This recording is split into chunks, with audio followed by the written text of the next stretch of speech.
Hi, my name is Marek and I'm the CEO of Samana Group. And here with me, we have... And Yaritza, CEO of the Samana Group Foundation and also PR manager for Samana Group. And also my real boss and wife.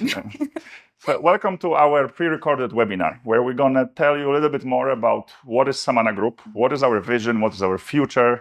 Many of you have chosen to watch us because you are already interested in what we're doing. But we're also going to take our time in telling you more the story about Samana Peninsula itself and its history and why it makes us fall in love with it and why it makes so many people fall in love with it as well. And we will take our time. This is pre-recorded, so you have a chance to watch us in parts. Yeah. You can watch us as double the speed, whatever you're gonna like it. We want to make sure we will pass on you everything that we appreciate about Samana. Because there's a lot to appreciate. But behind every company, there are people. And let me start the story by telling you a little bit more about who are the co-founders of Samana Group. Because although the brand is new, we have officially started in the year 2020. The history of Samana Group actually started in the year 2007. And Samana Group is built by 5 co-founders. But let me tell you a story first. Nothing would be started if it wasn't for me. Living in South Africa, back then I was focused on building e-commerce and online travel businesses. We actually were able to take one business public here in New York Stock Exchange in the year 2018. But around 2017, I met this beautiful lady totally by accident at an event that was hosted by our friend. Long story short, this was the first time I met anyone in the Dominican Republic, and I decided I have to marry that person. Yeah.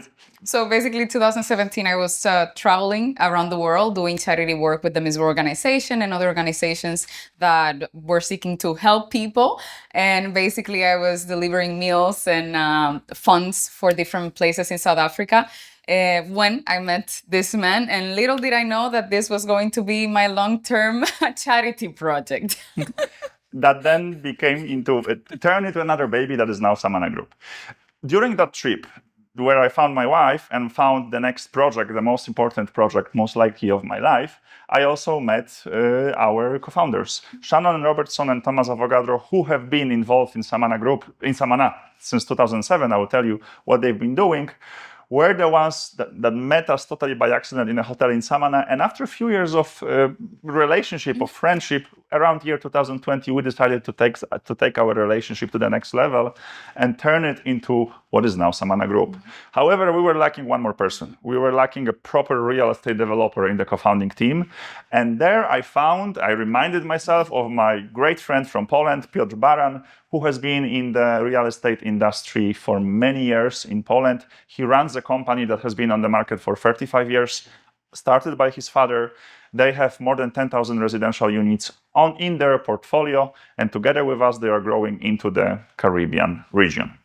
So the whole story of Samana Group could be really divided into 4 chapters. Chapter number 1 started around year 2007. That was the first time when Shannon and Thomas arrived in Samana. Of course, fell in love immediately. But back then, they started with a business that was focused around providing services of land surveying and land titling for the local owners of lands, mainly farmers, simply because back then there was a big need to provide those services, either in return for cash or options for the land. Yeah, precisely, because around 2007, people were basically needing to get the titling for their lands, and the government allowed for you as a land titling company to be able to take land for these people if they didn't have money to pay you with, and this became like a very natural process in Samana, basically them helping people get the titling for their land because otherwise they wouldn't have it.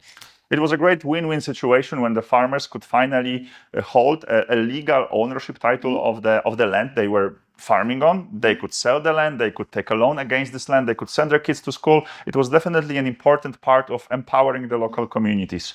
Stage 2, around year 2012, first hotel operators came to Samana and of course wanted to open hotels there.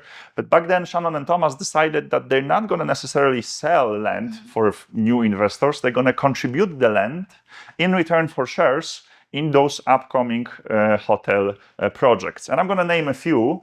If you know anything about Samana, for sure names like Dominican Treehouse Village, Taino Beach Lofts, El Valle Lodge or Hacienda Cocuyo, those hotels ring a bell for you. If you don't, you can just Google them and check the reviews on booking.com or Expedia. What is important from a perspective of a real estate developer, we're going to get to that in a second, is that that period, since 2012 till today, I'm talking about more than 10 years, was a great learning about what type of people from which parts of the world are really interested in Samaná, and they're willing to invest money to protect the nature. They are seeing value in sometimes underdeveloped areas of the country. Stage 3 started around year 2020 when we decided to take all that marketing insight about who is visiting Samaná as a tourist and wants to become a resident. We used that knowledge to develop first residential project called Nomad City. You probably heard about it. That's why you're here. We're going to tell you more about it further during this presentation. Last year, we were able to sell 100% of all our inventory in stage 1, which proved our product market fit. And we are now currently in the year 2025 in our 4th stage of our almost 2 decades long journey, where we are expanding into new markets when we are going from stage 1 to stage 2 to 7 and building what will be a private town, a community for a few thousand residents that are willing to pay to keep the nature as beautiful as it is now and not develop it, but not develop it too much. Exactly. Just keep it the way it is, because one of the things that also through the presentation you're going to realize is how beautiful virgin and raw Samaná is. And what we want to do is bring in people that can also appreciate and help us preserve it in this beautiful, unkept way. Untouched way.